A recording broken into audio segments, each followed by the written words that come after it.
Welcome along, everybody, to the simply gorgeous and very exotic city of Romantuel's Tropez for Stage 6 of the Global Champions League season here in the 2024 season, right on the shore of the very famous Pamplona beach. It is arguably one of the most unique and exotic locations that we boast throughout the entire season. My name is Mark Lewis, this is GCTV, and what a breathtaking sight we have for you for the rest of this week. Let's bring you up to speed for the 2024 season. A win for Falcons United in Madrid makes them the last team to win a stage. As it stands now, the Stars, powered by the Iron Dames, continue to lead the championship standings, albeit by just a single point. Coming up on the show today, the rider with a perfect record, the championship leaders, and the 2023 winners come to speak to us here on GCTV. All of that and more coming up over the next half hour or so as we get ready to bring you Stage 6 of the Global Champions League live from Romantuel's Tropez. Before we begin, let's flash back to Madrid and remind you what took place as Falcons United won their first title since Hamburg 2021. Ladies and gentlemen, welcome to Madrid and welcome to the Global Champions League of 2024. A time penalty is coming their way. The plank has to stay up, and it does. And it does. And Istanbul Warriors lead in Madrid. And how is Vleuten doing? He's good for the time. Oh, but there it's gone. And here is Edu Aznar with Rockefeller de Pléville de Bois-Margot. The plank stays up and the home team takes the lead. Christian Koekoek. Less than 2 seconds inside the time allowed. Koekoek with checker has not jumped a clear. Comes Riesenbeck International, powered by Kingsland to the last, and it's gone as well. Twice is the last fence down and about the time. Oh, they drop behind Madrid in motion. Is could risk a time penalty. Gilles Thomas tries to leave out his stride. He's just going to make the time allowed, is he? And there's the finish, and there's a time penalty. And here come Falcons United, and they have won their first stage since Hamburg 2022. Falcons beat the home team, beat Madrid in motion.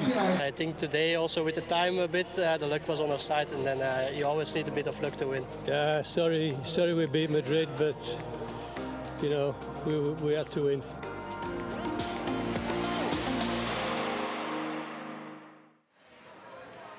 What a performance from Gilles Thomas, from John Whittaker there in Madrid to go on and win the previous stage. Let's not forget that final plank and just how important that final plank, how big a role that final plank played in determining the winner of Madrid on stage 5. What is the impact then of Madrid's performance? What does the overall ranking now look like coming into the Tropez stage? Well, there obviously was massive movement at the end of Madrid, in particular for Falcons United, who climb significantly. These are the rankings now as they stand coming into the stage. And it is the Stars who still hold on to the lead, albeit by a single point, the team powered by the Iron Dames. But take a look at the points difference, ladies and gentlemen, on the right-hand side. A single point separating first and second. 2 points separating second and third. A single point separating third and fourth. In fact, it's third and fifth with the Doha Falcons level on points with the Prague Lions, powered by the Czech equestrian team. It is so tight on the overall rankings in Global Champions League this season that many might argue, in fact, that this could well be the tightest championship race that we have seen in recent seasons. That is 1-7. The Rome Gladiators, powered by ClipMyHorse.tv, just behind the New York Empire team, powered by Lugano Diamonds. And it really does continue with the Mexico Amigos just 2 ahead of Riesenbeck International, just 1 ahead of Madrid in motion. I don't think that I can recall over the last couple of seasons just when we have seen a current overall rankings, at least after stage 5 of our 15-stage season, where things have looked so tight. To try and give us a little more explanation to this, a little better understanding of this, we have Dan Strange standing by for us. Dan, I take a look at that table and it absolutely blows my mind. Not only is this arguably the most competitive, the tightest championship race that we've seen in Global Champions League history for many, many years. Give us some more insight and perhaps a little more detail as to how it's shaping up. Yeah, thanks, Mark. Well, there's a lot going on change-wise in the arena as they're getting ready for the GCL. Of course, looking at the standings, can Stars powered by Iron Dames sit top by a point, as you said? Now, there is a scenario with only 27 points between first and 14th, first and last in the standings, that if, and it's a big if, Scandinavian Vikings got the win here in Saint-Tropez, it would be their first podium of the season, so it is unlikely. And if Can Stars were to be eliminated in round one, then the bottom team could actually leapfrog over the top of Can Stars, who are at the moment the top team. Of course, Stockholm Hearts are just behind them by a point. The top 8 teams are separated by 7 points. Stay with me. The top 10 separated by 10 points. Sitting in 10th is Madrid in Motion. Madrid in Motion second on home soil in Madrid. Now, if they win here, and the top 3 do not podium, they could be our championship leaders at the end of the day. If we look at Valkenswaard United, who won the last leg in Madrid, they have 46 points in the last 2 legs, a red-hot form and a strong team here. And of course, don't forget the likes of Istanbul Warriors, 44 points in the last 2 legs. They actually dropped a place in the standings after Madrid from 10th to 11th. They are at the moment 12 points off the top, but 15 points off last place. So it's wide open here in Madrid. There are so many permutations, Mark, and just look at where everyone's sat, right on top of the action for the perfect view of how the GCL table will unfold today. My goodness, Dan Strange. Right, we'll come back to you in a few moments' time, get some reactions from riders, and of course, I'd love to hear Frederik de Bakker's thoughts on this a little bit later as well. But just to confirm what Dan is talking about, there are 10 points separating first and 10th. And according to him, according to the statistics, the numbers, it basically suggests that any one of those teams inside the top 10, if they are to perform really well today, to go on and win the stage, get on top of the podium, we could see any of the top 10 jumping up significantly and perhaps even leading the overall rankings. That's how tight it is in stage 6 of the Global Champions League. So the pressure is on Can Stars, powered by the Iron Dames, to come to Saint-Tropez and to leave Saint-Tropez still as the champions. Because as we said, Madrid in Motion, who do look very strong today, just by the way, they come here with Michael van der Vleuten in round 1, with Eduardo Alvarez Alzna in round 1. But Riesenbach International look very strong. New York Empire look good as well. Prague Lions, Valkenswaard United in good form as well.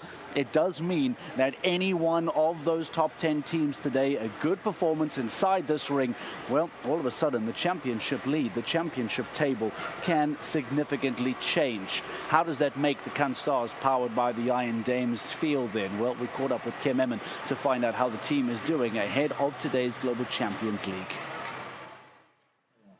Kim, for this weekend in Ramatuelle Saint-Tropez, who do Can Stars bring and what's the strategy to get a really strong result? This week in Saint-Tropez is just me and Katrien. We both have our good horses here, so we are going to try to do the best.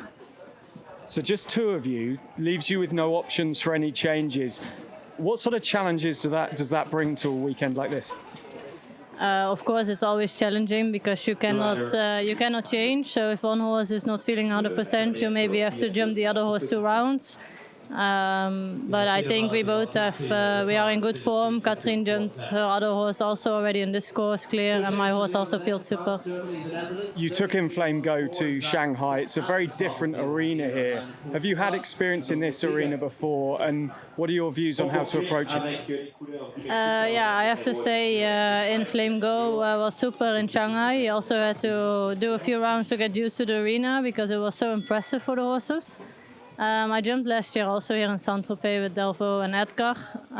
They both jumped really good, and I decided now to take my 2 main horses with me and hope for the best. So let's talk about the championship. Can Stars, powered by the Iron Dames, are a point ahead at the top of the GCL at the moment.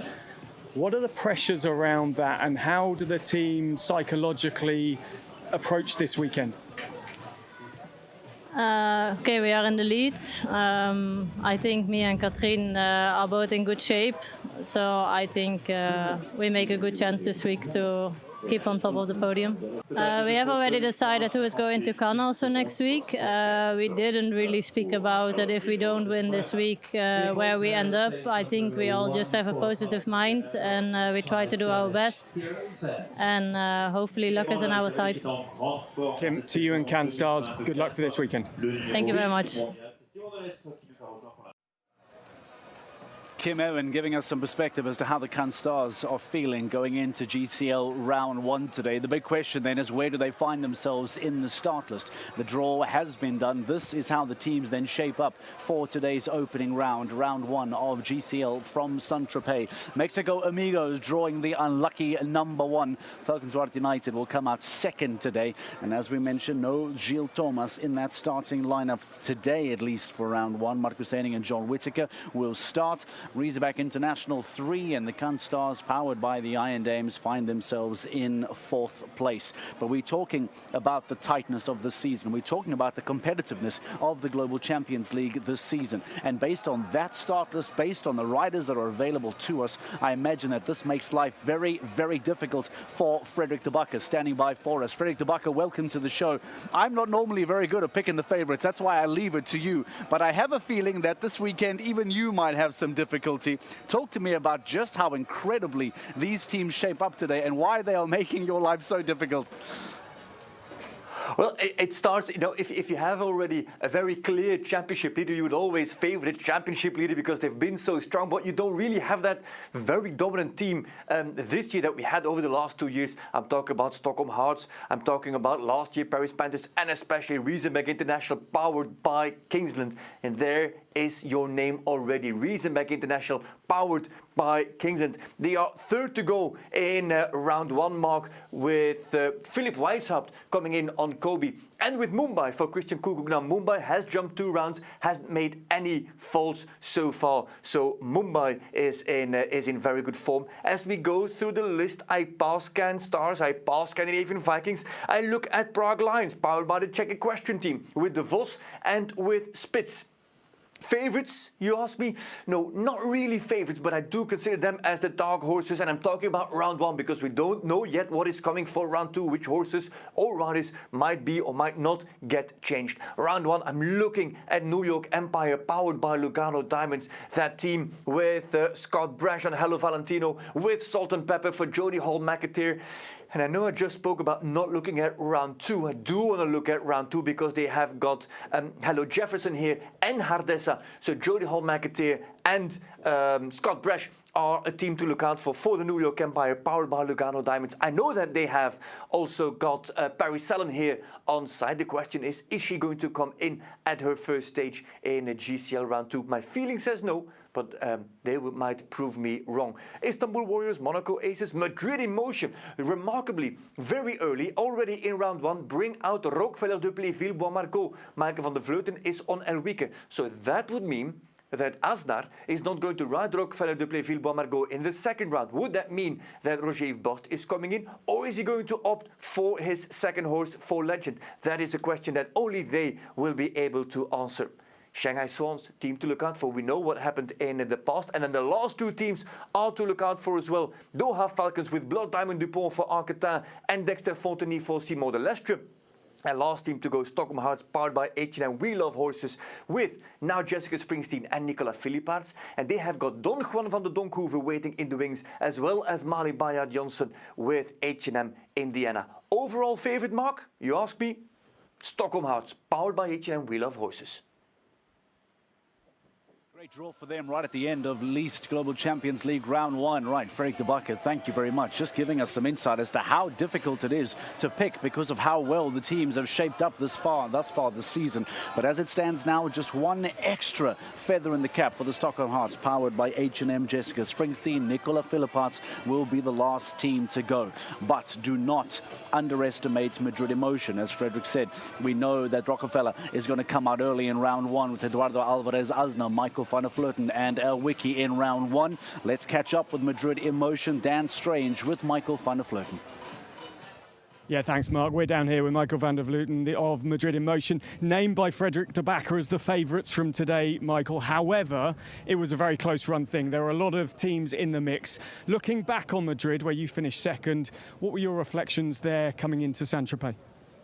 Well, for sure, that gave us a good motivation for the rest of the season, and we definitely have a group of good riders here again with their good horses. So the chance is there that we're doing well, but from the other side, it's always a bit the shape of the day. And if you see on the start list, there are many good teams here. So it's gonna be, you know, tough to be on the podium. But as I said, it should be able. But yeah, we have to stay focused. Are you aware that if you win here in Saint-Tropez and things fall your way, the top three don't podium, then you actually could end up top after the GCL leg here? How do you see that? Have you thought about that? Have you looked at the stats? Well, I just saw that we were close to number 4 and 3, but not really further than that. But I also don't think we should be too busy with that. I think once the results are there, then for sure the points are also getting better. So just let's focus on the thing we need to do, and then. But yeah, of course we would like to be as high as possible. Just quickly, you, Edu Aznar and Rogier Bost are here within the team. Who rides when, and what's the plan?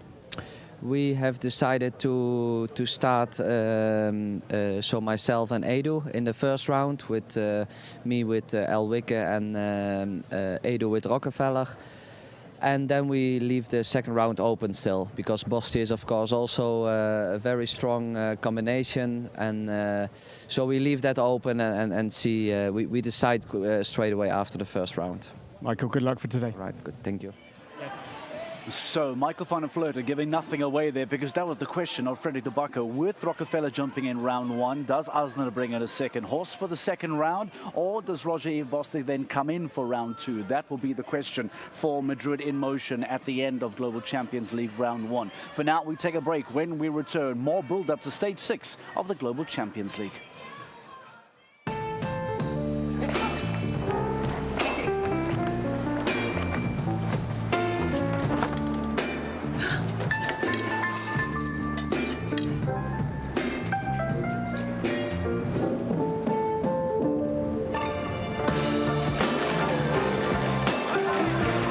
Elegance is an attitude. Of course it is.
Welcome back to GCTV Stage 6 live from Ramatuelle, Tropez. The course walk is officially underway, and just over my shoulder, all of the riders competing today are busy performing their walk, busy getting their strides in, trying to work out what Gregory Bordeaux has put together for them today in Stage 1 of the Global Champions League, round 1, shall I say. A man who has also got all that information, the man who has also been working out what Gregory Bordeaux has put aside for us today, Frederick de Backer. We rejoin him once again. Frederick, let's talk about today's course. Let's talk about Bordeaux. What has he set up for the riders in round 1? GCL round 1 indeed marked by Gregory Bordeaux. He knows this arena really well. He's been building here for many years, and so he knows the particularities of this ring. And then we have to talk, of course, about the slope. This end, where the horses come in, this is actually the highest point of the arena. And the other side, obviously, this side is the lowest point. So you go down this route, that is the slope that we have. By the way, here you have also the Mediterranean, you have the seaside, which is only a few hundred meters away from this low point here in the ring. So keep that slope in mind. As we always go downhill, there's always that slope when we go in that direction on the course. First line, 8 strides, that is fairly normal. This is a little bit of a fishy fence, fence number 3. No pun intended, but once we get into the broadcast, you'll see why this is a fishy fence. That first double combination, 1 stride inside between 3A and 3B. They've got this flimsy little Liverpool here on the downhill slope, so there's an option. There's 6 or there's 7 strides as you come down the hill. That's really the first technical line. But keep in mind, down the hill, on what you would ride on a normal flat surface, if you ride the same stride on a downhill slope, you'll always go past your distance. You'll always have a little bit more stride and go past your distance. That has to be in the back of the minds of the riders at all times. So that's the line from 3 down to 4. Straight away, there's another alternative and there's another option as you come out of the turn here towards fence 5. Now he's positioned these fences. If you look at it, it's actually a straight line between the 2 fences, but how he has positioned them on the angle means that you have to ride the bend, and that's the bend that Gregory Bordeaux has drawn in here. Now, if you would walk the center line, you have 7 strides. So 7 strides on the bend. However, there is an option if you're on a big striding horse, or you've got a little bit of pace to go on the inside line and get there on 6 strides. Now, very important here is to really decide on what your plan is. If you're going on 7, it's 7 on the bend for big striding horses, even on the outside line. If you go for 6, it's with a good swing over the vertical and with some rhythm towards that fence 6 on the straight line towards fence 6. However, if you ride it slightly undecided, and that's what you don't want, is that you end up there at 6.5, somewhere between an inside line and a line through the middle, what Bordeaux has designed there. Now, last line that I want to discuss for you, Mark, is the line from 11A, 11B, and then down to 12. So we're at the end of the course, only 12 fences, by the way, in this first round. We're at the end of the course, and that combination that sits here is a combination of 2 strides. 2 strides followed by 6 strides to the final fence. Now, I haven't walked it myself, but from what I understand, it's a normal 6 in walking. Depends on how it will ride, because again, you're on the downhill slope, you're jumping very much into the corner, so you have to make sure that you keep your horse straight. But those 6 strides, I would not be surprised if the odd horse runs a little bit more to the inside and gets too deep to that final fence at fence 12. It's actually slightly similar to a line that sits earlier in the course, the line from 7 to 8. That is a 4-stride approach here by the grandstands into a double of verticals. And that's again his way, Gregory Bordeaux's way of just trying to trick those horses, riders going just past the distance or maybe coming in too fast into that combination as well. The slope, Mark, with the very delicate material, it's a traditional cocktail here on the beach of Plan Plan in Ramatuelle, Tropez.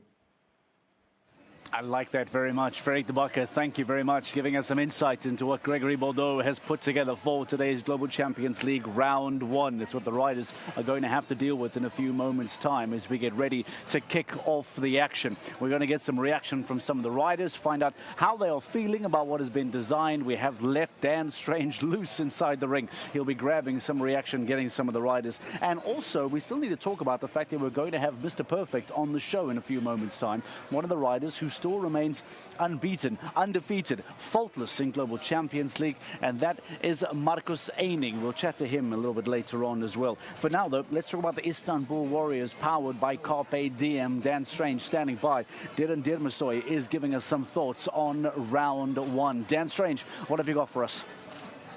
Thanks, Mark. Yeah, we're down here with Darren Dermasoy of the Istanbul Warriors. Darren, you obviously go today, you go first for the team. You've just walked the course. What are your immediate reactions to it? It's a great course, delicate jumping, a few tricky lines and 2 combinations very well placed. It'll be a nice start for this week's league. The arena is obviously fairly close. The VIPs are right sort of on top of the action, which is superb. How does that affect your horses? How does that affect your planning for today? Both combinations are set on the side, one in front of the tribune and one in front of the VIP, which then makes it busier for the horses to approach. That's what makes it tricky, but hopefully we'll handle it. And this the double coming down into the last fence, which we're by here, fence 12. What are your thoughts on the strides through from 11 to 12 to finish? Obviously, the all-important one if you're still clear at this point. Exactly. It'll ride quite steady, so need to jump the combination and stay quiet for a few strides so that we can give the necessary support on number 12, which is a big oxer going into the corner. Hopefully that'll work out. Darren, good luck to you and to Istanbul Warriors. Thanks for your time. Mark, back over to you in the studio. Darren is ready to go for the Istanbul Warriors. Thanks, Mark. Yeah, we're down here. Thank you very much, Dan Strange. Let's not forget as well, by the way, that the Istanbul Warriors, powered by Carpe Diem, over the last 2 stages have actually, on average, collected a huge amount of points. So despite dropping in the table quite remarkably, it's somewhat of a Istanbul paradox. They have been performing very well. So perhaps another good stage here today might see them make up some ground as well. But all eyes on Valkenswaard United, the winners in Madrid a stage ago. Marcus Eining was not present in Madrid, but he does now come to Tropez to jump alongside John Whittaker to try and keep up their winning momentum. The perfect rider in 2024. Let's hear from the German veteran. Yeah, that's clear. Exactly what you expect from Eining. Marcus, you're 3 from 3, 100% for the season. How do you feel ahead of this weekend? Yeah, I feel very positive. The last weeks we made a step forward. It was a very exciting class last week in Madrid. It was very close. I said we were very unlucky in Doha, and we had the luck on our side in Madrid. And we were very happy to win the league in Madrid. It was a huge leap after Madrid for Valkenswaard United. Was there anything said in the team about that? Yeah, okay. Gilles is an amazing rider. He's still quite young, and John is a legend. So we always hoping for them. But it's not at the end really important that you win the league or the stages. It's more important that you're really consistent over the season and that you have many steps on the podium. So that was a big step for us. And so far all the teams were struggling a bit and were a lot of up and downs. But we hope now that this gives us a real big push for the next shows to be the winner at the end. I have Priam de Rosé and River. They are 2 quite experienced horses. They had already a couple of rounds on this level, so I'm quite hopeful to help the team Valkenswaard United. I have a Priam de Rosé. Already such a long time, since 4 years old. He is now 13. He's very experienced on this level. He had already a couple of clear rounds in the teams. So far I'm very hopeful. What strategy are you going to bring this weekend? What's the plan? Okay, first of all, if you have 3 riders here, the pressure is not so high that you really have to. But we see after the first day today which horses are in the best shape and maybe which horses we swapped from round 1 to round 2. And then we see what's going on then. Have you got the horsepower to really have a go at that title this year? It's very difficult to say. There's not a clear answer. For sure, we have very good riders in the team, and we have also many experienced horses there on this level. But you need also a bit of luck and hope that the horses really stay sound. That we, at the end of the season, still have the horsepower and rider power to be really competitive, to be at least on the podium.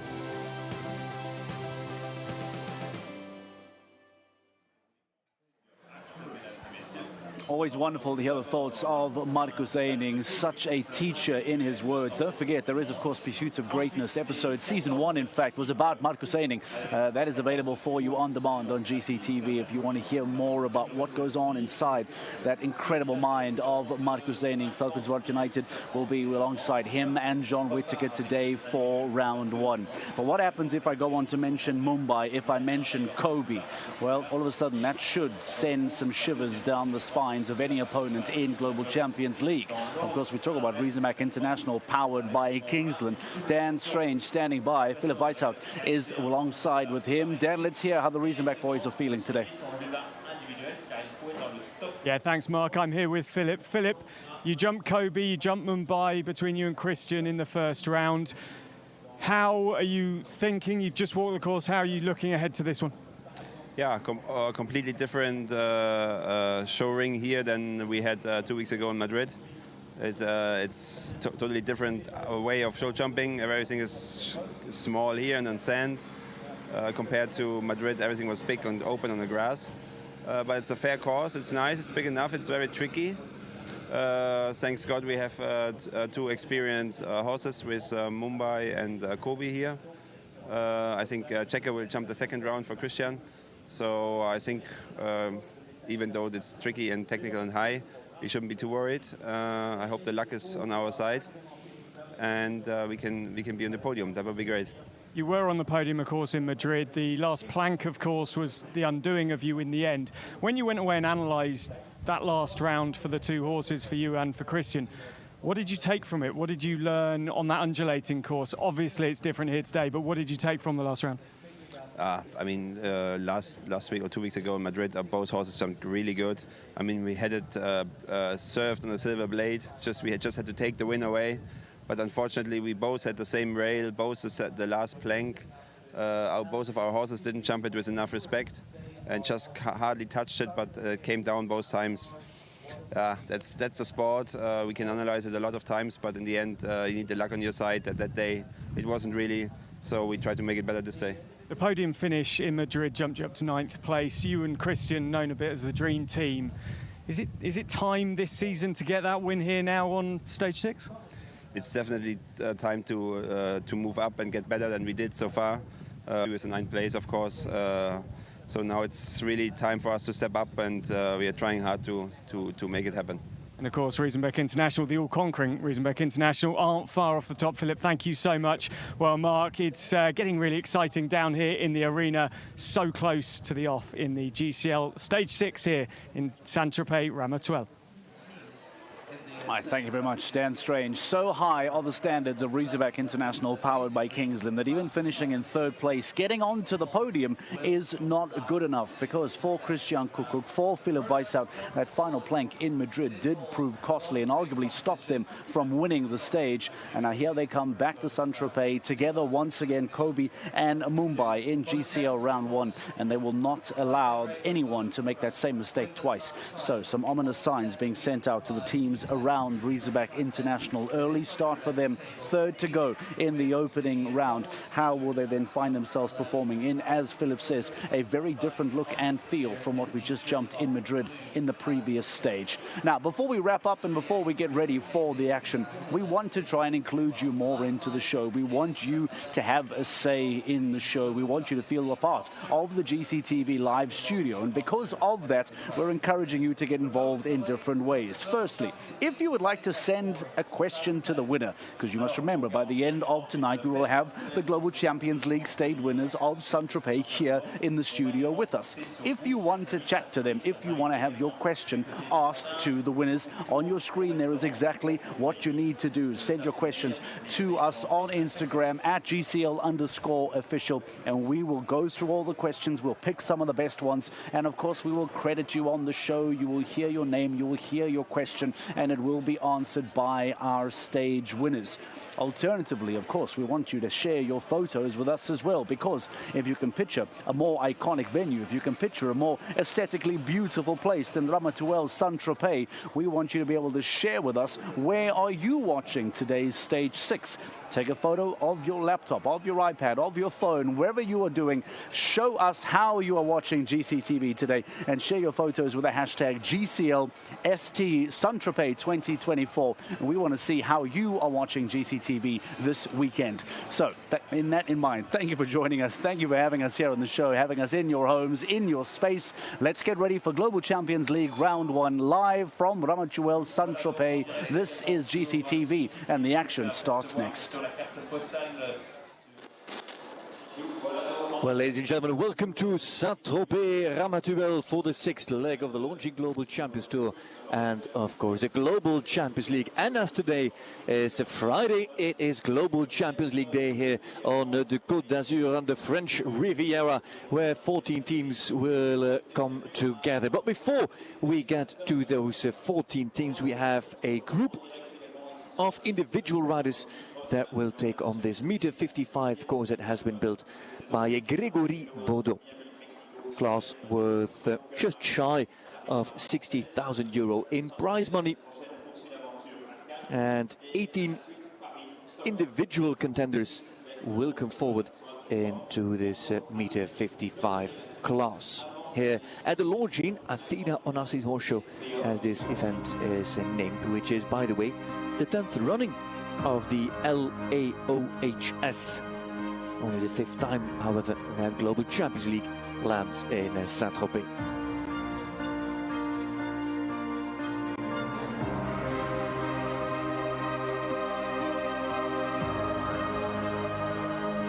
This is Grégory Baudot. He is the course designer, well-known French course designer, well-known face on the tour, and this summer also the designer for the Paris Olympics, the 2024 Olympics. It's always a very nice and cozy buzz here, a luxurious, loungy kind of buzz here at the showgrounds in Saint-Tropez at the Rue de l'Épinette, where you can walk from the sea onto the beach and onto the showgrounds. It's a very, very unique venue, believe me. Paris Sellen, there you saw her. She is the very first to go, has drawn starting number 1, which she also had yesterday, if I recall well. Paris Sellen with Anna Jo, their team rivals, mates between the two of them. Was Jean Sadran and Simon Delestre, competing on 2 different teams in GCL. Sadran, who trains with Simon Delestre.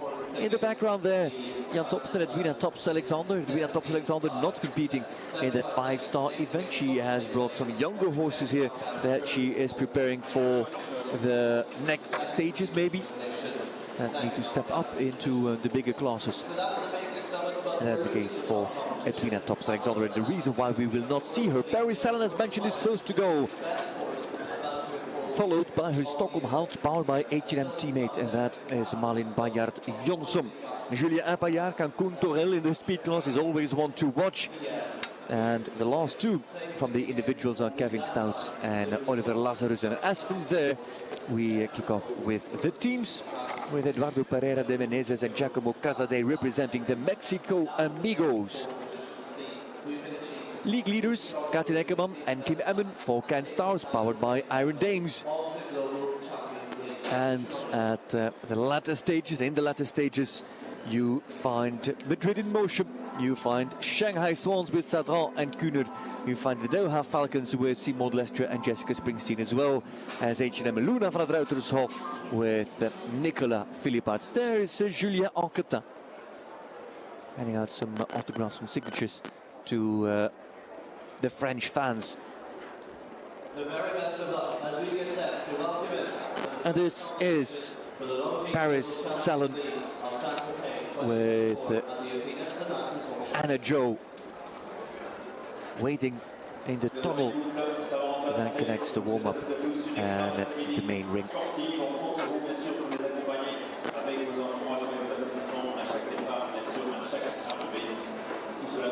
That was Richard Padilla there for a moment in the background.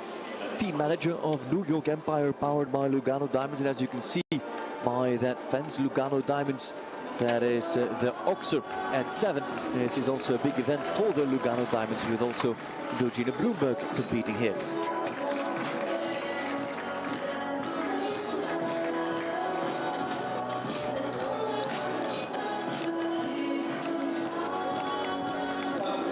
Paris Salon and Anna Jo. I have to give you an update on the time allowed. I don't have to, but I'm very happy to. No, I have to.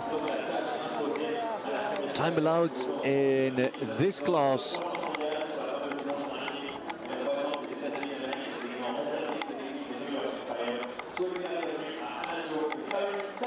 is set at 75 seconds.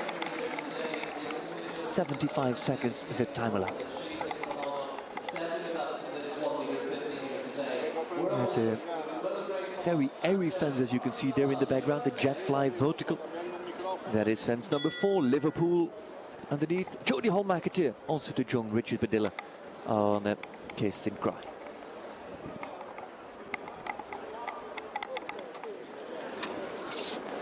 Here the Lamborghini Black Oxo, that's fence 1. And Paris Salon picks up the left lead canter.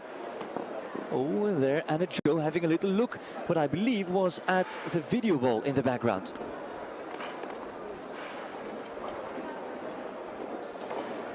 Slightly waiting 8 it was.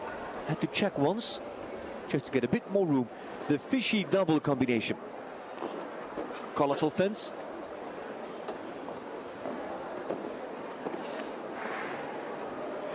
Supposedly there is an inside 6. She went on 7 to the uprights. And she goes for 6, that through the middle. There's 7 on the bend, but it's an easy 6 for Anna Jo and for Paris Salon. Rolls, oh, the Lugano Diamond Socks that we spoke of earlier, coming into the double of uprights. Inside turn to Longines, that's a must. Oh, extra stride, making it 9 in the end. It walked as 8. And now into the final line. Paris Salon and Anna Jo slightly shy by the edge of the ring there as well. And 6 strides to come home. And then she is just over 5 seconds inside the time allowed. Paris Salon with Anna Jo. What's to take away from this? Well, she did take the inside turn, which saved her a few seconds, called that 2, maybe 3. It's not a small striding horse. She left out a stride in the line from 5 to 6. So if you don't take those options, then you could risk a time penalty. If you take a few options, then the time is easily feasible for Anna Jo, for Paris Salon, and for all the others.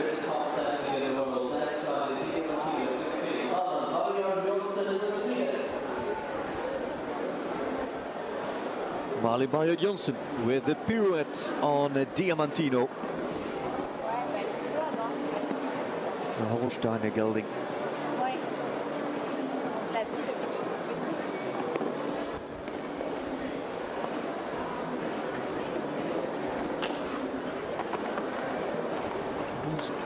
Dudley landing there for Malin.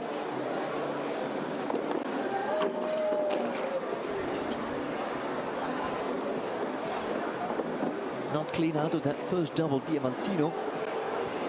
Yesterday as well. Slightly straight with his hind end.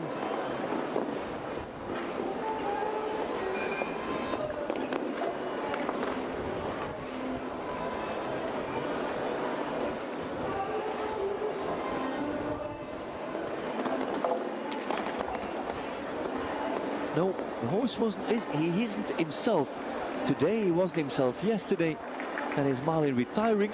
It seems so. He's not feeling the way we normally see him. And that's a pity for Marlin Bayer-Johnsen and for Diamantino.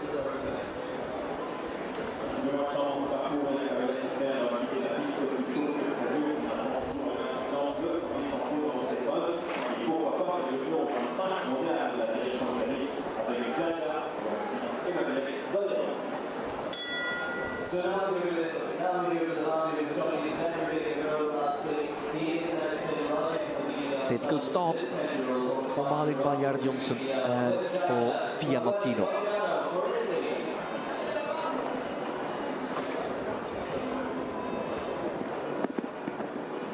Italy's Emanuele Gaudiano to go next on Jaja.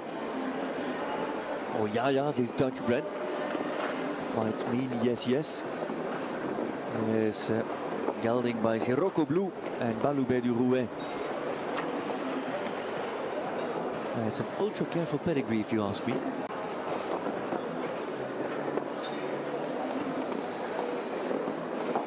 Oh, when he goes on 7 on the outside, there was, I think it was a genuine option to come in on 6 on the inside. He went on 7 on the outside, and then he was a touch deep to the Liverpool. And Jaja did not really realize that he had to jump that upright. Caught Emanuele Gaudiano by surprise. And strong over the Italian to stay put and in the saddle. And that's another long 6 and a stretch of Jaja.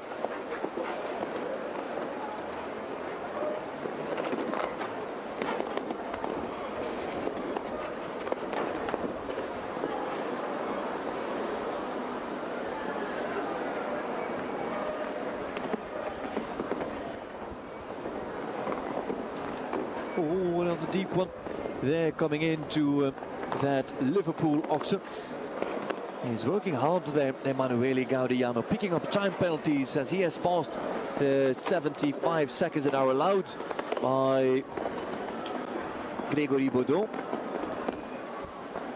And the finish with 27 in the end for Emanuele Gaudiano and Jaja.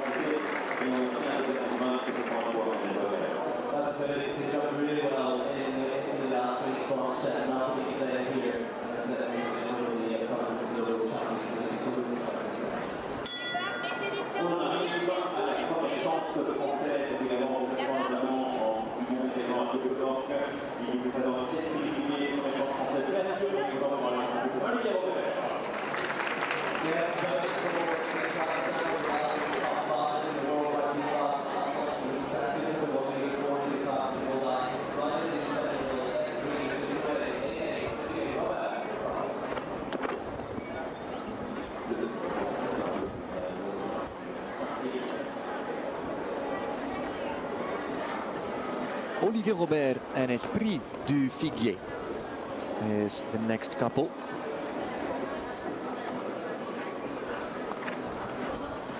Esprit, the Anglo-Arab, always slightly with his mouth open. And look at how he efficiently jumps that vertical. He also rubbed it, I think. But it's not a very spectacular horse, and that's the second one that struggles with that fence, just like Emanuele Gaudiano.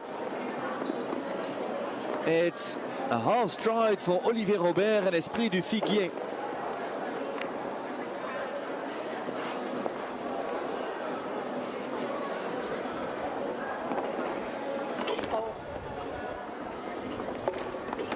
Ladder deep into the line, and then you could hear Olivier Robert say, oh, in order to hope that Esprit would slow down. It's 8 penalties as we speak.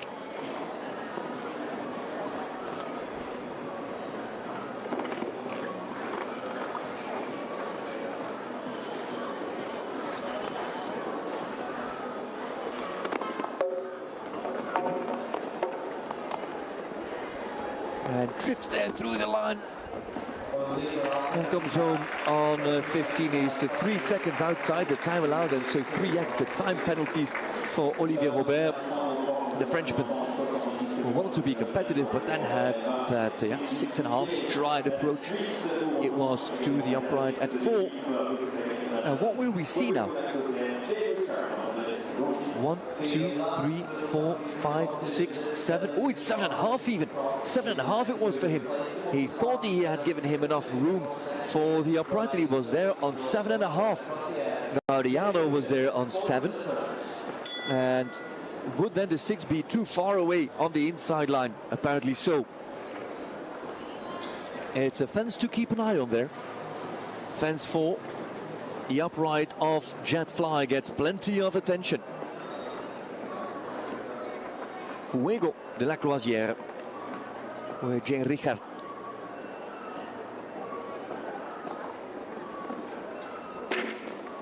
Oh, and Lamborghini is gone as the first fence on course for the Swiss, who makes a return to launching Global Champions Tour and Global Champions League. Though she didn't compete on the GCL last year, she was part of the championship winning team of Riesenbeck International. Another one with not a perfect shot at Jet Fly.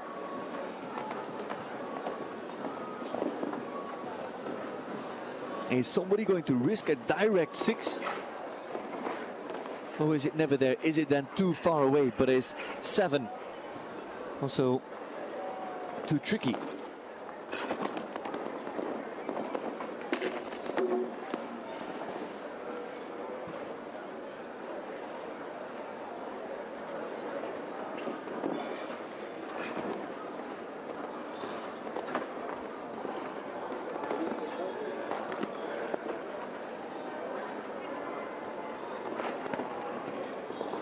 Two strides in the combination. Quite aggressive into the double and the finish at Longines, which is also a time penalty added there for Jane Richard. 75-9, Jane Richard and Fuego de la Croisière.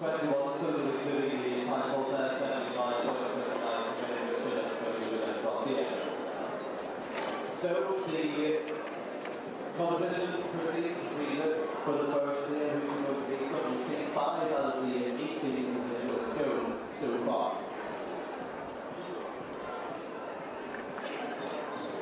First shot this evening is that one fence from our half-line Parks GCL in 69-64. So it's what against the top, so other than that is what it is. On poursuit avec les couleurs du Luxembourg, au 15 mondial, qui était au classement hier avec Big Star Victor Bettendorf. This is a fast couple. Bettendorf with Big Star de Forêt. Yesterday already second in the meter 45 class. 8 strides, not the biggest striding horse. Big Star. Triple A, just like Jane Richard.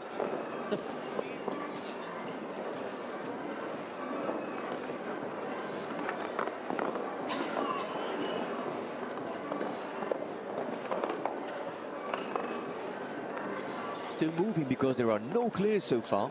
The leader is actually Paris Salon with 4 penalties in 69.64. Salon, who was first to go.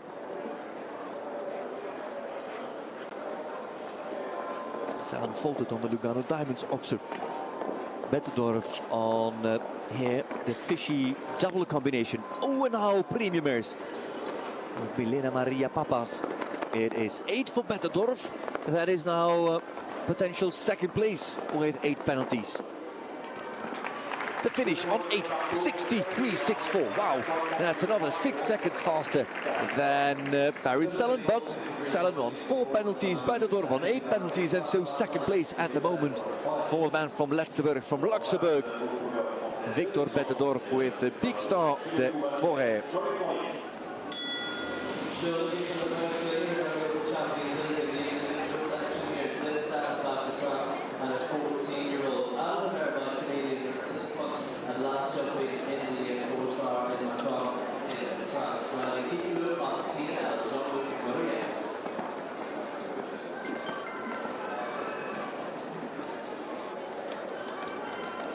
Jean-Luc Mourier is in with Kikelo.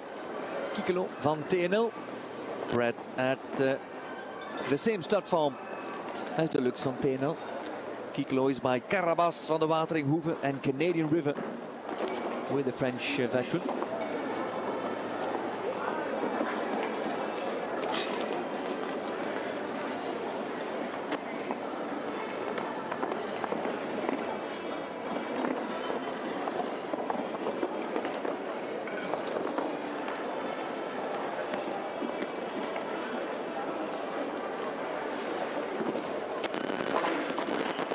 There is quite a hard fault on the back rail of Lugano Diamonds.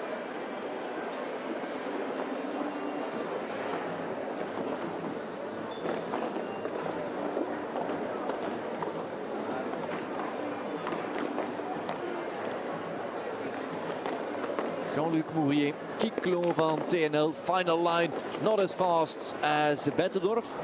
However, not slow, because it was Paris Sellen 69.64, this man 69.24.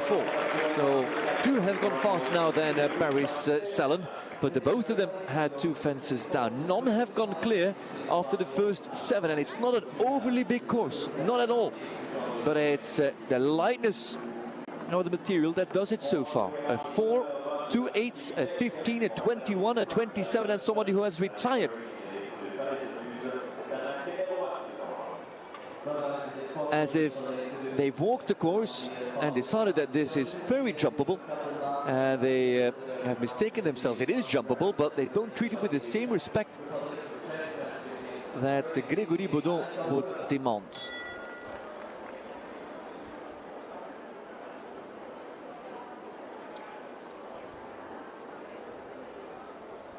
So looking to clear out the one, the best result at the moment is the 4 votes from the USA's Paris Sellen 64.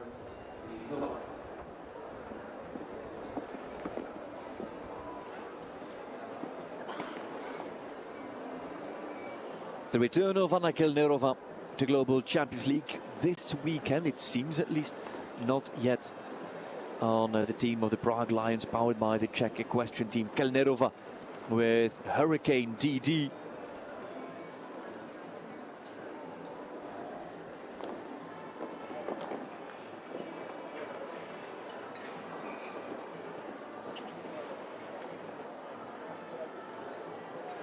Steady and safe through the first part.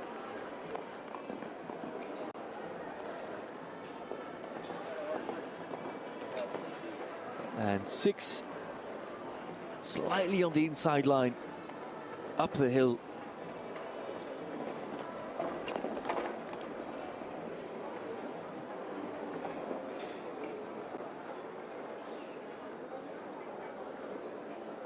Looking for her groove there on the son of Falaise de Muse.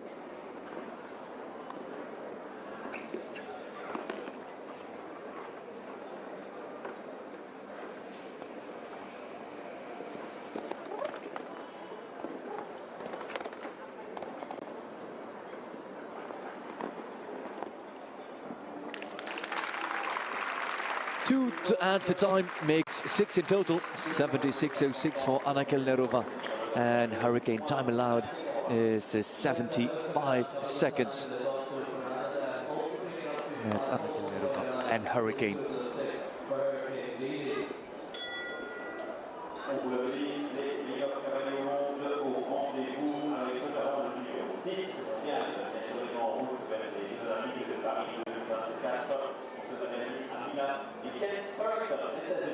The man is in second highest my brother to show top 6 in the world in the pistol, which is clear the first round of the Global Champions League at Miami Beach. Next Friday, Farrington, USA.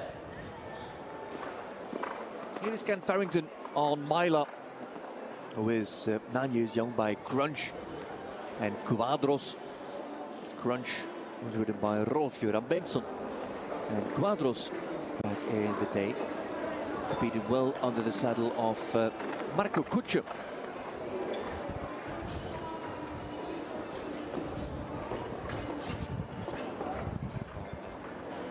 Was the dam sire of this Myla.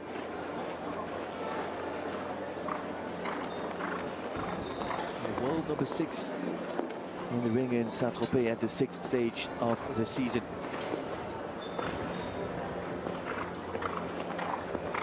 No risk for time penalty at this pace, something that we wouldn't expect from Farrington.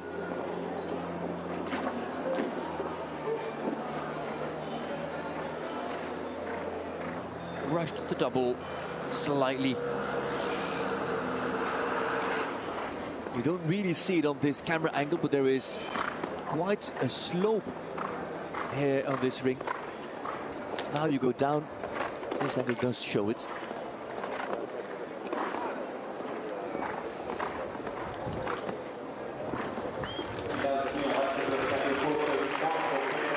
Eight penalties. The total score for Farrington and Myla well inside the time, 70.85. The two parts of the combination for Farrington.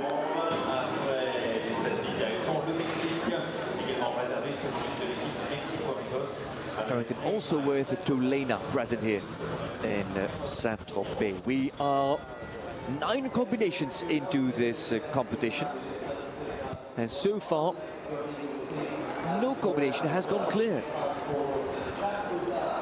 Most remarkable.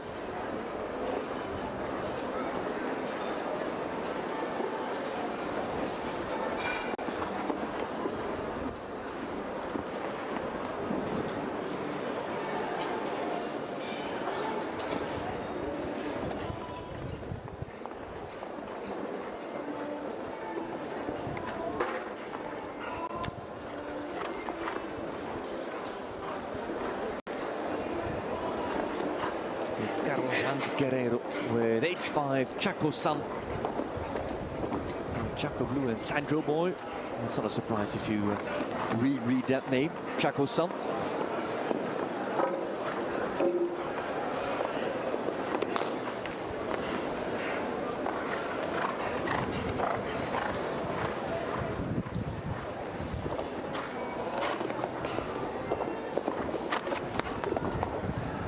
Handy. How the gelding, 13 years young, jumped that double combination. It's quite a stretch now. The stretch that Chaco-san couldn't make.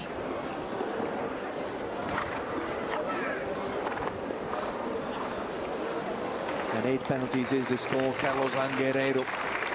He retires with 2 fences left to jump. Enrique Gonzalez on Kiss and Cry, himself a former GCL rider. I believe even on Valkenswaard United some years ago.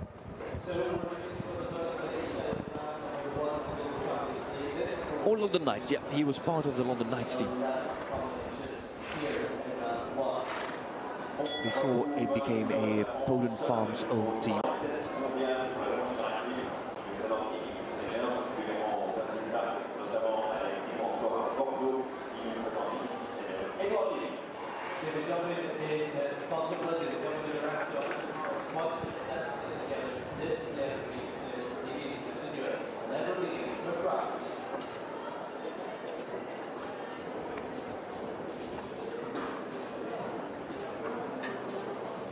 Higgins du Seigneur with Edouard Levy.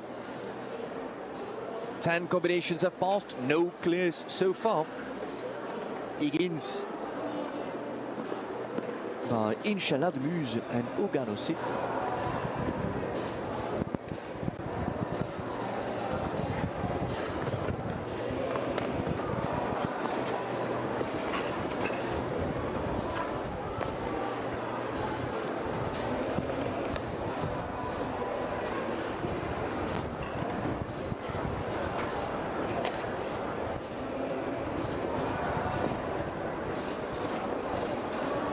Such a difficult turn there to that very delicate upright of fly jet, or jet fly, the other way around. Levy is still clear and he's not slow at all. And at this point to take the lead, all you need to do is just go clear. Big stride, nearly got there too deep, but well supported by Edouard Levy. Now moving up again. Huge jump.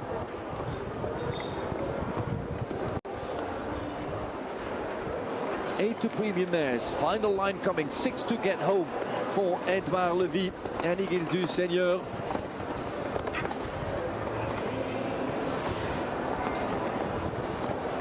And 6 it is, and clear it is as well. The lead for Edouard Levy, 69.01.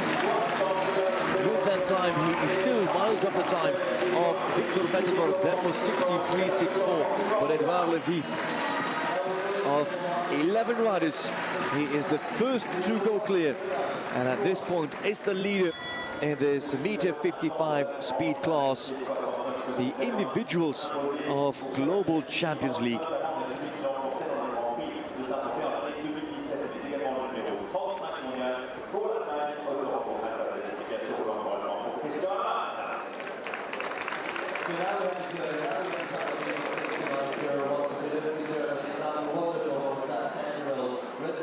As it stands, Levy indeed clear and thus leading this speed class. Over to Christian Amann with his stallion Alto Rongo Alpha Z.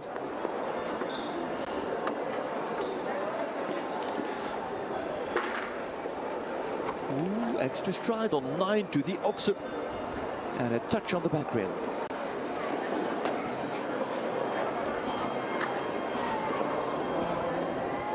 7 through the center. The horse completely came together in its body.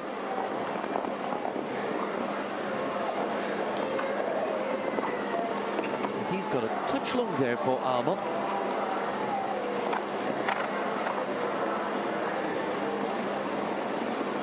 A similar rhythm. Oh, they're just like Ken Farrington, both parts of the double. The lightness of the material here in Tropez, it's notorious this event. It's not the biggest ring, so they need small fences, small wings, narrow wings and light rails. And Christian Amann has now felt that.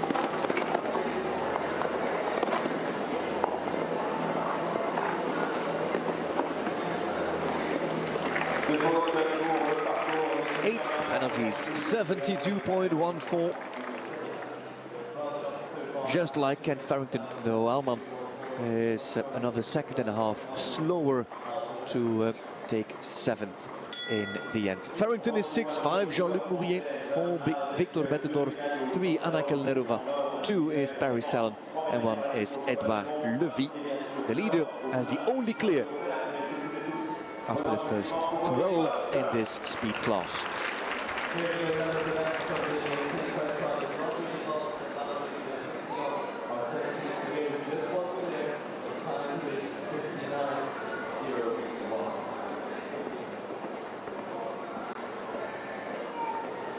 As Amann is a potential second-round rider for Shanghai Swans, this man is a potential second-round rider for Madrid in motion. Roger-Yves Bost with Ballerine du Villepillon. Somewhat surprised to see him ride this horse in this class, because for round 2, that would leave him or with this horse to jump a second round, or with a less experienced youngster for round 2. And that would mean that he would not compete on Madrid in motion this weekend. Roger-Yves Bost, a new signing for the team over the winter season.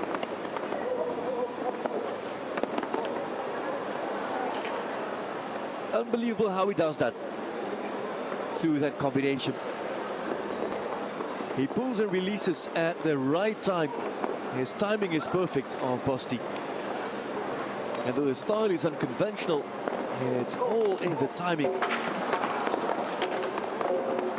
As now he's got 2 on the deck and 8 on the ball. In 65.03, not a slow round. It's 8th and 5th place for Roger-Yves Bost, just in front of Jean-Luc Mourier, in front of Ken Farrington, in front of Christian Amann, and Edouard Levy is still the proud and French leader in this speed class, as Levy leads with Paris Salon still in second. She was first to go, Paris Salon, and Anna Kelnerova is third as we speak.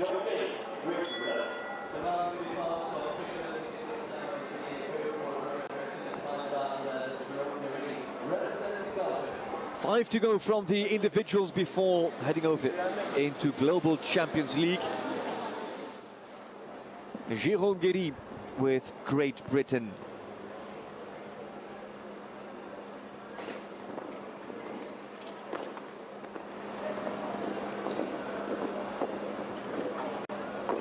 The 7 are too far away, and the 8 still need a little bit of holding up the hill.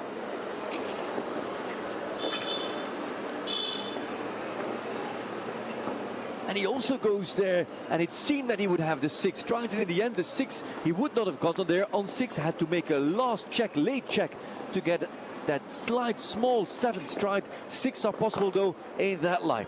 The line up the hill from 5 to fence 6. Behind the front rail. Quite fast in, Jérôme Guéry really helps him. Jumps beautifully into the bridle.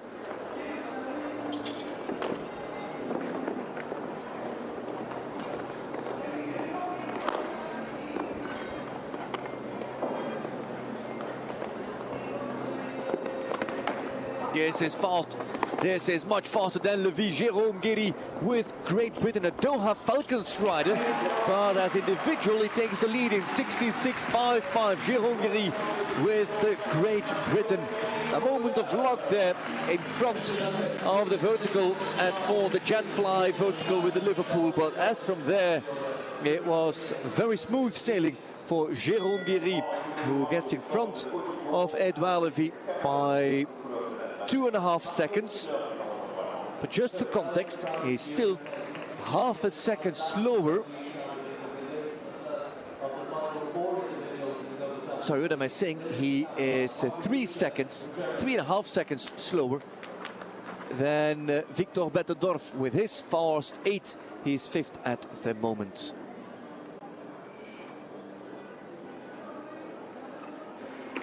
Marco Kutscher and Camelox. Sticky start for the gelding by Cabochon and Maloubet du Rouet. The big gelding doesn't find room in the fishy oxer. And another one who struggles with jet fly. Early rails, and Kutscher retires after 4 fences in this speed class.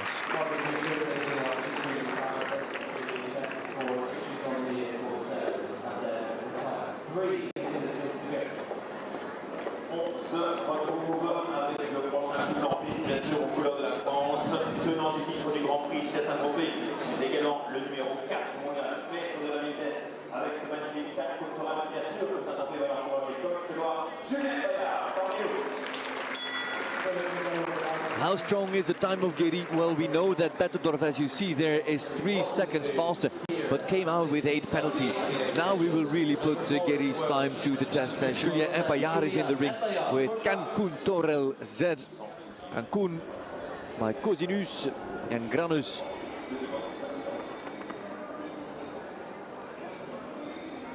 Where do we see leave-outs that we didn't see before?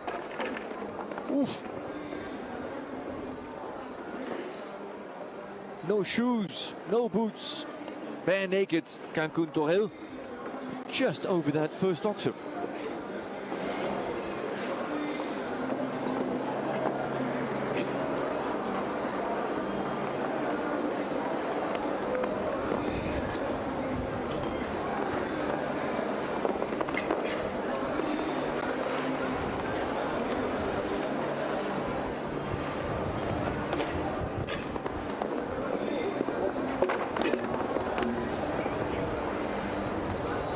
Fault that we've seen a lot, not just the rail but also the style where horses run a little bit off their hind leg and don't sit on their hind leg to jump up. You see that Cancun Torel stayed quite low on that upright.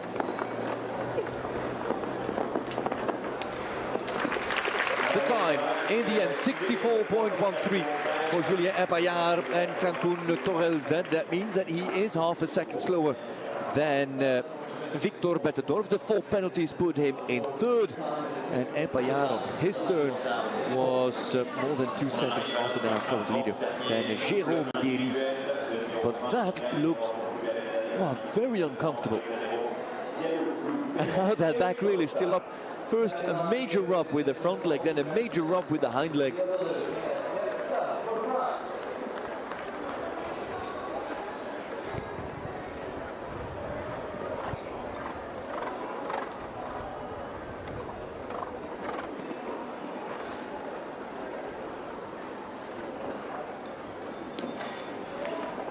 Kevin Stout, and he is on Diallo Blue PS. Different striding horse than Cancun Torel.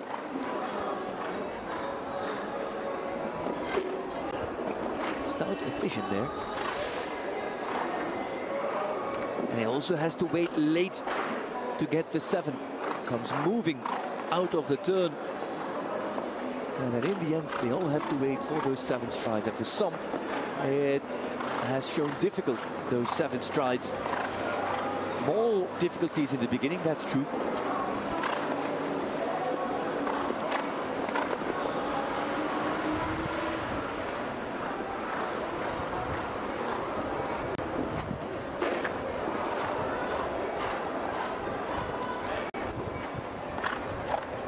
As he comes out of that turn to launching. Now last line for Stout.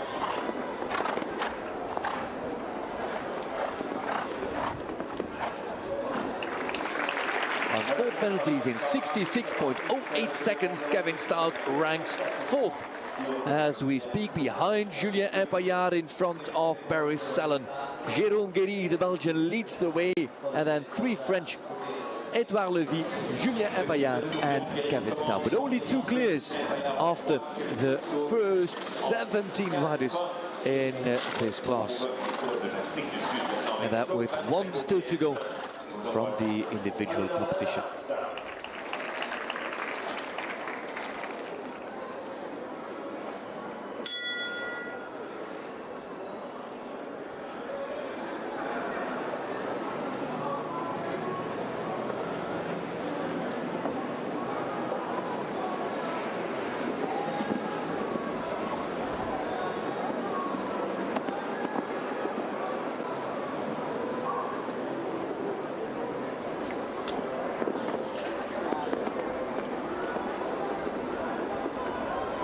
Lazarus Combaltago is on a slightly more quiet approach than the couples that we have just seen.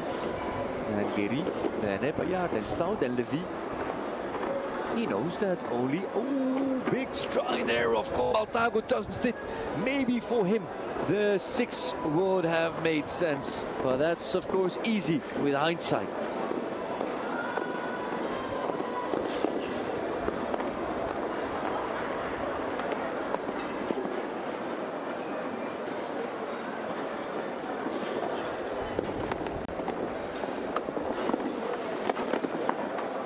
Careful there how Combaltago jumped those double of uprights with his big step. I thought he would get in trouble, surely, but he didn't.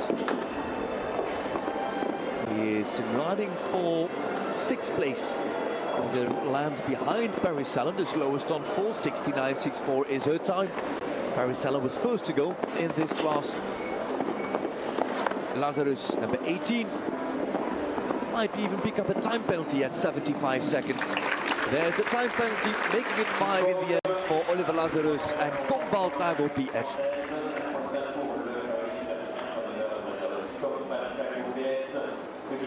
And so 6th place is his Oliver Lazarus and Combaltago. Oh, and that gives us a different perspective, doesn't it? I thought he was too deep, but that was not the case if you look at it from that angle. Let's have a look at how it stands now with 18 gone and the teams ready to get underway. Leader is Jérôme Guéry on Great Britain. Jérôme Guéry leads in 66.55 seconds. The Belgian Jean Sadran He's still to come, still smiling. There, Guéry, leader, Lévy second, only 2 clears, and then Epaillard, Stout, and Paris Salons. Oliver Lazarus has just joined there with an extra time penalty. That's the top 6, and now 14 teams with 2 riders in the first round of the Global Champions League, live here from Ramatuelle, Saint-Tropez.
Welcome to Ramatuelle Saint-Tropez for Global Champions League 2024 and the 6th stage of the Global Champions League season. We are in France, we are at the French Riviera.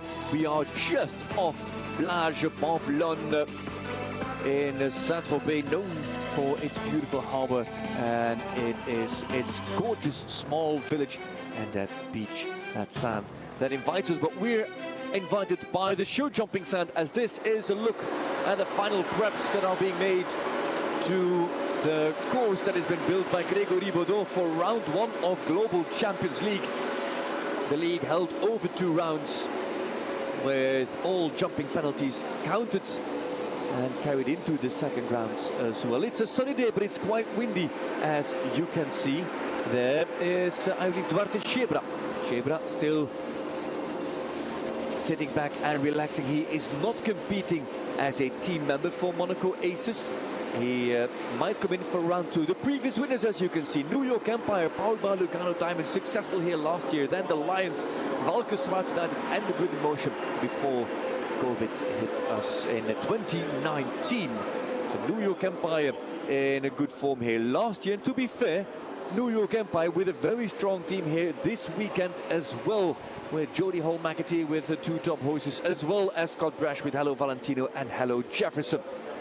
This is the current standings, and have a look at this.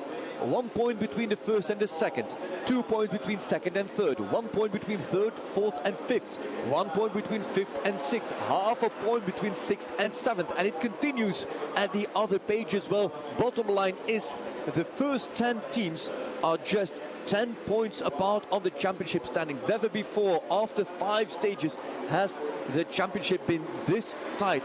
There is even a scenario where Madrid in Motion wins, and if the top 3 don't make it onto the podium, well, then Madrid can go from 10th all the way up to the lead in the championship.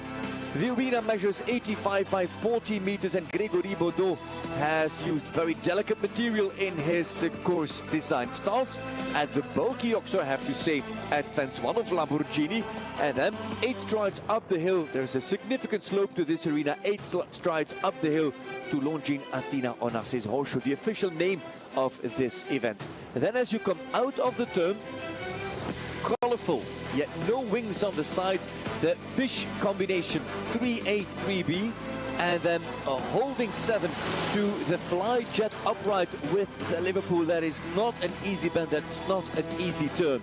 Around the bend you come, 5 to 6. If you would walk it through the middle and you would follow the curvature that has been designed there by Grégory Baudot, then you would do 7. But there's actually, if you come slightly on the angle and you catch the inside line, the 6 are much more optional, or easier to take actually than the bending 7. Coming into fence 7 to fence 8, it is Lugano Diamonds, the Oxer, away from the in-gate, and we're going downhill here. Keep that in mind. It's downhill at 19.5 meters, so 4 strides down the hill, and then the double of verticals, 840 inside the combination. And here you see that all rails are horizontal.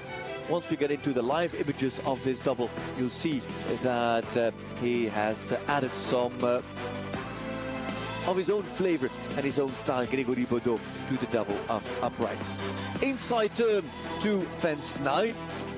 The Liverpool Oxer of Longines, 8 strides to Premium Mare, and then it's quite a long loop actually to the final line, the Global Champions League double of 11A and 11B, with 11.40 meters inside the combination, and it is then followed by a 6-stride approach to fence 12.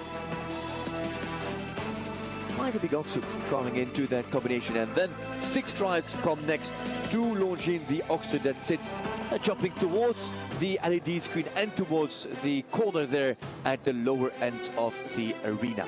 75 seconds is also important because that is the time allowed that has been granted by Grégory Baudot. And that is the designer himself, and that fishy Oxer, the fish combination at 3A and 3B. Grégory Baudot, Frenchman, who will be designing in Paris. Starting orders, Paris 2024 Olympics, of course. Starting orders, ladies and gentlemen. First team, Mexico Amigos. They go first with Eduardo de Menezes and the young Giacomo Casadei. Valkenswaard United teaming third on the championship standings with Eining and Whittaker, the legends on the team. Then Riesenberg International, powered by Kingsland, with Kukuk, and Weishout with Mumbai and with Kobe. Can Stars, the championship leaders, powered by Iron Dames, with only 2 riders here, Katin Eckermann and Kim Emmen. Scandinavian Vikings are next team that's sit last on the standings. They have got Johan Sebastian Gulliksen on the bench. It's Jorge Mate Cadevilla and Sara Vingeralkova to come out as fifth team.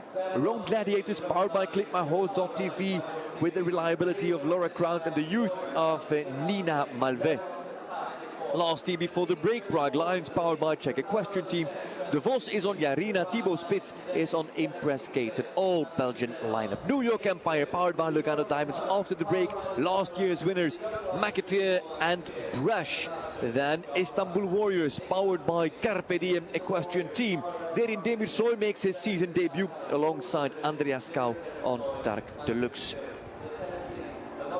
10th to go, Monaco Aces, powered by Lion of Portugal, a big partner of the event as well. Ines Joly and Gregory Cotard are still looking for their first clear in the GCL stages this season. Madrid Emotion with Van der Vleuten and Aznar very early on Rockefeller de Pléville, Le Bois Margot. Then Shanghai Swans, where Alman stays on the bench. Jean Sadra comes out alongside Max Kuhne. They really desperately need points, these Shanghai Swans. And the end, Doha Falcons with Blood Diamond and Dexter Fontenay, top-rated horses there in the team for Doha Falcons. And the last team to go, Stockholm Hearts, powered by H&M Wheel of Horses. Naomi van het Keizershof with Jessica Springsteen and Nicola Philippaerts on the Mexico Grand Prix winner H&M Luna van het Ruitershof Z. This team only sits 1 point behind the Can Stars, so Stockholm Hearts with the biggest chance to take the lead on the league standings. With 14 teams to go, it is Mexico Amigos to go first, and that is Giacomo Casadei, the U25 rider for the Amigos, alongside Eduardo de Menezes on H5, Castelmemo and Carlos Anguerrero as a spare rider, maybe a rider for round 2. It started well this season for the Amigos, sitting in second in Doha, then on the standings third, and then fourth, and now they're eighth. So it's actually a downward trend as Enrique Gonzalez has a chat with the arena crew. But de Menezes is first to go. On H5, Castelmemo, the mare by Thunder van de Zuid, who were former ride of Kendra Clarissa Brinkop.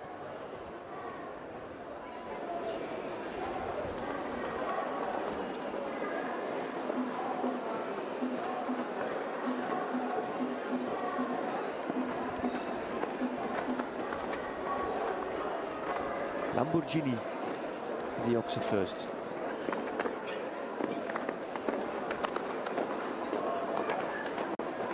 And at 8, Ginatina Onassis horse show, the fish double.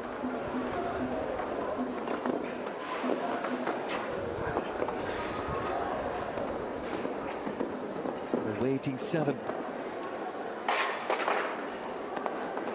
Right-hand turn, global champions. Normally it's 6 now. 6 it is for de Menezes. Well inside the time allowed, projected end time more than 2 seconds inside the TA on Bordeaux, which is 75. Careful through the double, took her time there, Castelmemo.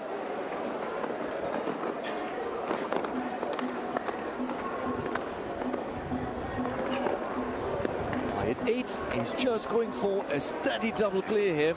A good approach of Eduardo de Menezes. Takes his time for the double as well. 2 strides inside, big striding mare, and 6 to get home. Time allowed is good. Eduardo de Menezes opens with a clear. First clear of the season for him.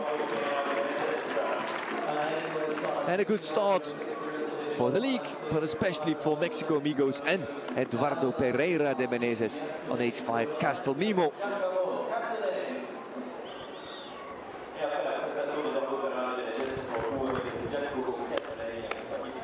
Gonzalez delighted with the clear of his protege.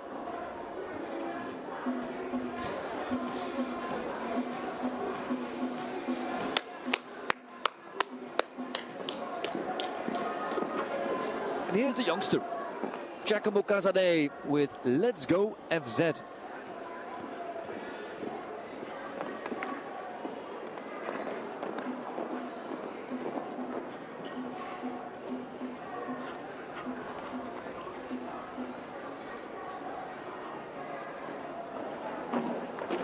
It's a fast start, I was going to say, but then he comes tight out of the turn.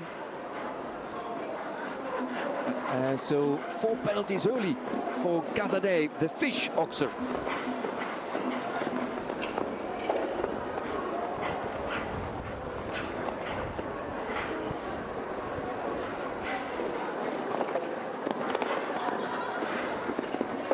The double comes in quite long and then speeds up in the second part, but she's got that neat foreleg technique he has. It's a gelding. Let's go, FZ. Back rail gone, and so already on 8. The efforts of De Menezes weren't a boost for Giacomo Casadei.